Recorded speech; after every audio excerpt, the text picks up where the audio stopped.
Oh, let's dance, dance, you and I. Move your body to the sky. Love the way you shake it down, break it down, move the thing around. Feel it in your bones, feel it in your. 네, 슬기로운 라디오 생활 1부는 이슈 인터뷰 시간입니다. 일본군 위안부 피해자인 이용수 할머니가 위안부 문제의 국제사법재판소 회부를 한일 양국에 요청했습니다. 현재 정부에 등록된 위안부 생존자는 단 15명, 이제는 시간이 없다는 건데요. 우리 정부는 신중하게 검토하겠다는 입장을 내놨지만 일본은 논평하지 않겠다며 구체적인 언급을 피한 상황입니다. 하지만 국제사법재판소에 회부되기 위해서는 한일 양국의 동의가 필요한 상황인데요. 재판에 회부될 경우 어떤 과정을 거치는지 또 우리의 승소 가능성은 어느 정도인지 자세히 살펴보겠습니다. 함께 말씀 나눌 분 모셔보죠. 도시환 동북아 역사재단 책임연구위원 전화 연결돼 있습니다. 안녕하세요. 안녕하세요. 예. 도시환입니다. 일본군 위안부 피해자 이용수 할머니가 말씀드렸던 것처럼 위안부 문제를 국제사법재판소에 회부하자고 한일 양국에 제안했습니다. 자, 먼저 이 국제사법재판소는 어떤 일을 하는 곳입니까? 예, 저희가 흔히 그 약어로 ICJ라고 하는 예. 국제사법재판소가 있습니다. 국제사법재판소가 하는 역할은 이 국가 간의 충돌이 있지 않습니까? 예예. 어떤 분쟁의 요소를 법적으로 해결하는 유엔의 주요 기관입니다. 예. 대표적인 그 국제사회에서의 사법기관이죠. 유엔의 그 기관입니까? 예, 유엔의 6가지 우리가 흔히 알고 있는 유엔 총회, 예. 안전보건이사회 등등 있지 않습니까? 예예. 그 중에서 바로 그 국제 분쟁을 법적으로 해결하는 유엔 산하 6대 기관 중에 하나입니다. 예예. 국제사법재판소도 있고 국제형사재판소도 있지 않습니까? 네. 이 어떤 차이가 있는 겁니까? 말하자면 국제사법재판소는 국가 간의 어떤 분쟁을 해결하는 것입니다. 예. 말하자면 이런 국가 간의 이런 법적으로 해결되지 않는 문제가 있을 때 예. 그 해결하는 것이 이제 ICJ 국제사법재판소인데, 예. 근데 ICJ는 그 당사자가 이제 국가 간이죠.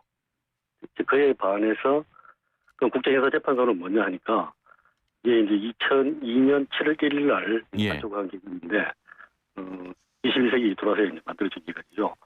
어떤 내용을 다루냐 하면은 국제형사재판소는 제노사이드, 우리가 말하는 집단 살해, 예예. 그리고 이제 뭐 이런 위안부 이런 어떤 피해 같은 반인도적 범죄, 그다음에 전쟁 범죄, 침략 범죄, 이런 대표적인 국제 범죄라는 걸 다루는 기관이 형사재판소입니다. 예. 그래서 그렇다면 이제 차이점이 뭐냐 이제 궁금하실 거 아닙니까? 그 지금 ICJ 같은 경우는 국가 간의 분쟁을 국가에 한해서 해소할 수 있습니다. 근데 그렇다면 그 형사재판소는 다르죠. 예. 일단 당사국이 이제 문제 제기를 할 수가 있고, 두 번째는 안전보장이사회도 개소기관입니다. 예. 그리고 그 국제형사재판소 그 일을 하고 있는 검사가 있습니다. 예. 바로 이 세 가지 주체가 이제 문제 제기를 할 수 있다는 거죠. 차이점이 국가에 한정되어 있는 반면에 예. 여기는 ICC 이제 검사까지 문제 제기를 할 수 있는 그런 차이점이 있습니다. 예. 한일 양국이 명확한 입장을 내지 않고 있는 상황인데, 만약 양국 중 한 곳이라도 회부를 제기하면 이게 판결이 진행되는 겁니까? 이제 그 부분에 일본이 계속 국제법을 앞세워서 예. 국제법을 엉터리로 주장하는 대표적인 부분인데요. 예. 뭐냐면 국제사법재판소가 말씀드렸듯이 당사자 간에 국가 간에 이제 문제 제기되지 않습니까? 예. 그런데 ICJ는 일국이 문제 제기를 한다고 해서 재판이 이루어지는 것이 아닙니다. 예. 무슨 얘기냐면은 재판 자체가 당사국이 합의를 해야 되는 거예요. 예예. 그래서 이거를 이제 우리가 이제 학술적 용어로 임의 관할권이다. 그러니까 우리 국내 재판 같은 경우는 A, B 이제 이 사건 주체가 있으면은 재판 국내 재판 법원에서 부르게 되면 A, B 두 사람 다 가야 되지 않습니까? 예예. 그렇지 않다는 거죠. 그게 이제 강제 관할권인데, ICJ 같은 경우는 A, B가 합의를 해야만, 만약에 A는 주장하는데 B는 거부한다. 그러면 이제 합의가 성립이 아니면 재판 자체가 이루어지지 않는다는 거죠. 다만 이제 ICJ의 그 36조의 선택 조항이라는 게 있습니다. 예. 무슨 얘기냐면 이렇게 임의적인 관할권을 갖고 있는 ICJ에 내가 강제적으로 재판을 받겠다. 예. 옵셔널 클로저에서 선택 조항인데 그 조항을 수락한 국가, 만약에 AB 국가 모두가 선택 조항을 수락한 국가라면은 그 A가 문제 제기하면 B는 당연히 재판을 받아야 되는 상황이죠. 근데 예. 한해가 어떤 경우냐? 일본은 그런 선택 조항을 수락한 강제 관할권 수락한 국가예요. 예. 근데 한국은 그런 수락한 국가가 아니라는 거죠. 이번에 아무리 주장한다 하더라도 한국이 노 해버리면 자체가 재판이 이루어지지 않는다는 겁니다. 예. 일단은 그 양국의 합의가 있어야 된다. 그렇죠. 예, 이렇게 좀 정리를 해볼 수 있고요. 네, 그렇습니다. 예. 이전에도 위안부 문제를 국제 분쟁 기구로 가져가서 판단을 좀 받아보자 이런 시도는 있었는데 당시에는 민간 위주로 좀 진행이 됐고요. 이번에는 양국 국가에 제안을 했습니다. 이번에도 민간에서 좀 주도하기는 어렵습니까? 제가 지금 이제 모두에 말씀드렸듯이 예. 이 ICJ의 관할의 당사자는 국가입니다. 예. 개인이나 민간 기구에 여기서 문제 제기를 할 수 없다는 거죠. 예. 그래서 결국은 이제 이 민간의 주도를 하고 조정을 했다 하더라도 국가가 판단해서 이 ICJ 제소 문제를 처리한다는 겁니다. 예. 그래서 이거는 이제 그 법학에서는 제소 적격이라고 하는 거거든요. 그래서 뭐라는 얘기냐면 ICJ 당사자 자격, 예. 제소할 수 있는 그런 그 능력을 갖추었느냐. 그건 국가만이기 때문에 이제 민간에서는 주장하더라도 그 실제 국가가 움직이지 않는다면은 예. 제소 자체는 이루어지지 않는다는 거죠. 예. 국제사법재판소 이외에 다른 국제기구 제소 수단은 어떤 것들이 있습니까? 지금 이제 위안부 문제에 관련해서 예. 한해간에 이게 정말 오래된 그런 문제 아닙니까? 실제 이제 우리 헌법재판소에서도 이 문제가 그 위안부 피해자들의 인격 침해가 있었다는 결정이 나왔을 때, 예. 근데 이제 양국 간에는 사실은 그 국제 조약인 1965년 지금 일본 조약하는 한일 청구 협정 있지 않습니까? 예. 그런 한일 청구 협정 규정 가운데도 이런 양국가 간의 미해결 사안이 있을 때는 어떻게 할 것이냐, 그 규정이 이미 있습니다. 어떻게 하냐면은 예. 다시 그런 부분에 대해서는 이 양국 간의 협의를 거치거나 또는 중재위원회 절차를 거치게 규정이 되어 있습니다. 예. 실제 우리 그 헌법재판소 결정이 나왔을 때 이제 우리 정부로서는 이 헌법 부작위원회에서 헌법상 국민의 기본권이 침해됐을 때는 해결하라. 이 헌법의 의무를 받아서 지금 조약 속에도 규정이 있다면 이 문제 처리해야 될 거 아닙니까? 예. 그래서 우리 외교부가 이제 이번에 이 문제를 제기했습니다. 협의하거나 중재인에 얘기했더니 일본이 바로 거부를 해버렸습니다. 예. 사실 그랬던 일본이 그 대법원 강제징용 판결이 나서 어떻게 하냐니까 그 이 문제에 대해서 우리 문제 제기를 하니까 자기들이 문제 제기를 했잖아요. 예. 자기들이 했는데 한국이 거부를 했다 또 이 얘기를 하거든요. 실제 먼저 그런 국제법 위반을 일본이 항상 해왔다는 거죠. 예. 했음에도 불구하고 우리한테 문제 제기를 하나. 나중에 우리 뭐 또 독도 문제도 얘기할 겁니다만 독도 같은 경우에도 우리 한국이 뭡니까 외환위기 사태가 벌어졌을 때 98년도입니다. 예. 그때 당장 일본이 뭘 했냐니까 그 한일 협정 아래에 있는 그 한일 어업협정이 있습니다. 예. 일방적으로 파기를 버렸습니다. 아. 일방적으로 그 합의하에 유해기관 이런 것도 아니에요. 일방적으로 파기를 해버린 거예요. 그런 부분은 거두절미 해버립니다. 예. 그러면서 한국에 대해서 뭘 국제법 위반 이런 얘기를 하거든요. 그런 부분이 일본이 국제법을 앞세운 국제법 위반이 그런 걸 항상 하면서 다시 이런 국제법을 또 포장을 하고 그런 형태가 계속 이어지고 있습니다. 예. 그래서 지금 이제 말씀하신 어떤 기관이 있을 수 있느냐는 건데 양자 간에도 이런 합의 사항이 이제 우리가 아무리 했지만 이 부분을 계속 거부를 해왔고요. 그리고 지금 이제 형사재판소도 하나 내용이 될 수 있는데 특히 뭐 집단 살해, 그 반인도덕 범죄, 전쟁 범죄, 침략 범죄, 특히 눈에 띄는 부분이 반인도덕 범죄 아닙니까? 예. 인권에 침해된 중대한 범죄인데, 근데 이게 아쉽게도 이 ICC 그 국제형사재판소는 그 규정 속에 무슨 그 단서정을 두고 있냐니까. 예. 2002년 7월 1일 설립 이전의 내용에 대해서는 소급하지 아니한다 이렇게 돼 있어요. 불소급 원칙이 적용되다 보니 예. 굉장히 일본이 이 부분이 소급된다면 그냥 이 처벌받으면 되는 상황인데 예. 특히 이제 여기는 이제 개인들의 문제를 다루는 일본의 전범들 다 처벌받지 않습니까? 예. 그런 부분이 중요한 게 우리한테 어필됐는 부분인데 이게 지금 단서조항 때문에 그 부분 아쉬운 부분이고요. 그러다 보니까 사실상 어쩌면 이 국가끼리 문제를 할 수 있는 마지막 수단일 수는 있습니다. ICJ가. 예. 그런 이제 여러 가지 이제 고민을 같이 해봐야 되는 상황이 우리한테 도래한 겁니다. 예. 자, 그 중요한 부분인데요. 네네. 국제사법재판소 회부를 촉구한 건 그 어느 정도 법적으로 승소할 가능성이 좀 있는 거 아닐까?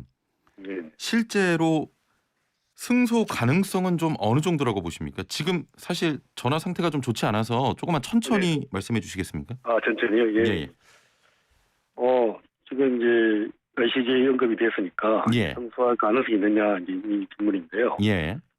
우리가 그 국내 재판도 마찬가지지만 재판이라는 것이 이제 성립이 돼서 이루어지면은 그 결과에 대해서는 사실은 예측할 수 없는 거예요.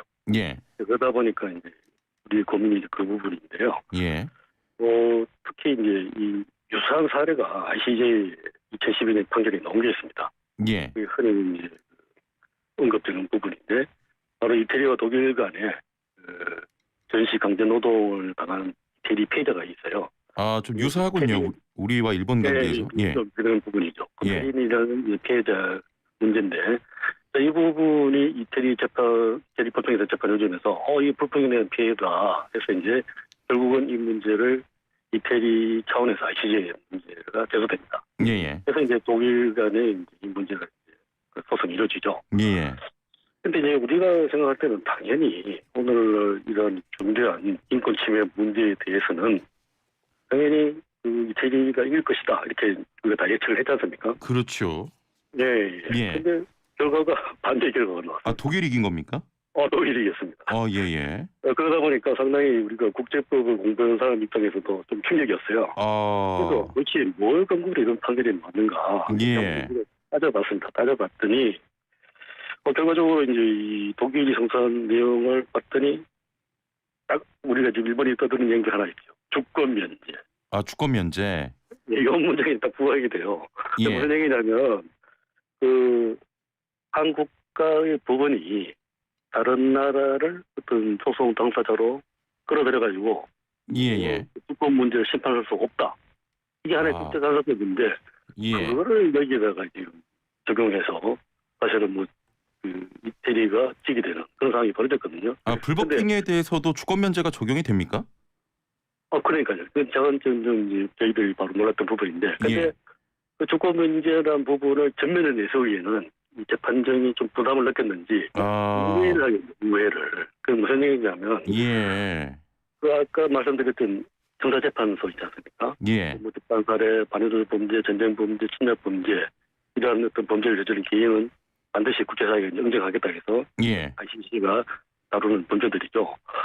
근데 그런 부분이 국제사회에서 이제 이렇게 성립되어 온 과정 속에 오늘 국제법에도 국가끼리 합의해서 만들어진 조약이 있고 이것이 계속 국제사회의 어떤 관례로 내려온 관습법이 존재해서 그게 이제 국제법의 대표적인 내용들이죠. 근데 바로 지금 이 주권 면제라는 것은 이제 그런 부분이 하는데 그런 주권 면제는 어떤 국가의 주권을 전제로 한 건데 오늘 그런 주권끼리 합의하는 상위의 법으로 강행규범이라는 게 존재합니다. 뉴스법에서. 그게 뭐냐면은 국가끼리 합의한다고 해서 깨뜨릴 수 없는 그 추후에 다시 이게 이 정도 그런 어떤 강행규범을 깨뜨릴 만한 뭔가 새로운 것이 나왔을 때라야만 이것이 깨진다 할 정도의 규범. 이게 하나 상위의 이제 규범, 강행규범인데 그 대표적인 게 뭐냐니까 바로 반의도적 범죄, 인권 문제예요. 저희가 생각할 때는 이 페리니 같은 경우 불법행위로 중대한 인권 침해를 당했기 때문에 당연히 이런 시체 규범에서는 당해법에 입각해서 이기겠지 이렇게 봤던 거죠. 그런데 주권 면제 문제를 얘기하다가 슬며시 우회를 하더니 결국 뭐냐니까 절차적으로 이게 일부분 배상하고 이런 부분이 불법행위라는 건 없었지 않습니까? 그런 문제에 대한 것은 다 해결이 된 것으로 보인다. 뭐 이런 식으로 판결을 해버린 거예요. 그렇군요. 그러다 보니 국내에서도 일부 학자라든지 특히 일본 유익들이 패닝 사건을 그런 식으로 오도를 하는 거예요. 강행규범으로 판단한 부분이 아니고 얼추 이 부분은 그런 어떤 절차 규범 이렇게 해서 그런 불법행위 부분이 전혀 해결이 안 되고 넘어간 사건으로 뭐 이런 식으로 해서 자꾸 이 부분을 언급하는 그런 상태인데, 근데 제가 보기에는 일본군 위안부는 사실 그런 내용들과 차원이 다른 문제로 이제 보여지는 이유가 이제 해경 사건만 해도 양국 간에 이제 전쟁이 나서 이게 처음으로 언급된 사건인데 이제 하나로 볼 수 있는데 한일 간의 위안부 문제는 단순히 양국 간의 문제가 아니라는 거죠. 무슨 얘기냐면은 1990년 이후로 유엔사의 인권위원회의 가장 핵심적인 주제입니다. 그렇게 해서 일본이 계속 얘기하는 게 뭐냐면 65년 한일 정권 협정으로 끝났다. 그리고 2015년 12월 24일 양국 간 위안부 합의로 끝났다. 이게 계속 이제 주장하고 있지 않습니까? 그런 얘기를 할 때마다 바로 유엔 인권위원회, 뭐 여성 인권 차별위원회, 인종차별위원회 등등 유엔 인권에서 무슨 얘기를 하냐면은 피해자에 대한 사죄가 전제되지 않는 인권 침해 문제의 해결은 있을 수 없다. 이렇게 못을 받고 있습니다. 그 얘기는 뭐냐면은 일본이 지금 계속 이제 뭐 심지어 렘지까지 동원해서 이제 이 거짓말하고 있는 그런 주장도 있지 않습니까? 위안부는 강제 동원되지 않았다. 두 번째, 성노예 피해가 아니다. 이 부분 자체를 일본 주장을 인정하지 않는 거죠. 인정하지 않고 그러한 인권 문제, 특히 이제 위안부 합의에서 불가역적 해결 이런 주장은 있을 수 없다는 못을 받고 있거든요. 그런 차원에서 이 판결 유엔산에 가게 ICJ 가게 되면 제가 볼 때는 이 유엔 전체의 그런 주장이 나와 있는 상태에서 이 ICJ 자체도 전혀 다른 얘기는 할 수가 없을 거라는 거죠. 그래서 지금 이제 일부 학자들은 굳이 이미 다 나온 얘기를 ICJ 가서 혹시 모를 유연성이 그런 판결을 받아야 되느냐, 뭐 패널리 같은 흡사한 결과를 나올 수 있는 경우를 만들 필요가 없다. 뭐 이런 얘기까지 하는 경우가 같은 내용을 갖고 있습니다. 알겠습니다. 지금 마지막으로 짧게만 위안부 문제 승소할 가능성 몇 % 정도로 예상하십니까? 글쎄 그거를 제가 뭐 성수한 이걸 지금 정작 중요한 거는 일본이 이 문제를 발뺌하고 있습니다. 알겠습니다. 이로 피하고 있거든요. 그런 상태이기 때문에. 저희가 지금 시간 관계상 여쭤볼 게 많은데 다음번에 또 모시도록 하고요. 오늘 말씀 감사합니다. 네네, 감사합니다. 자, 지금까지 도시환 동북아 역사재단 책임 연구위원과 함께했습니다.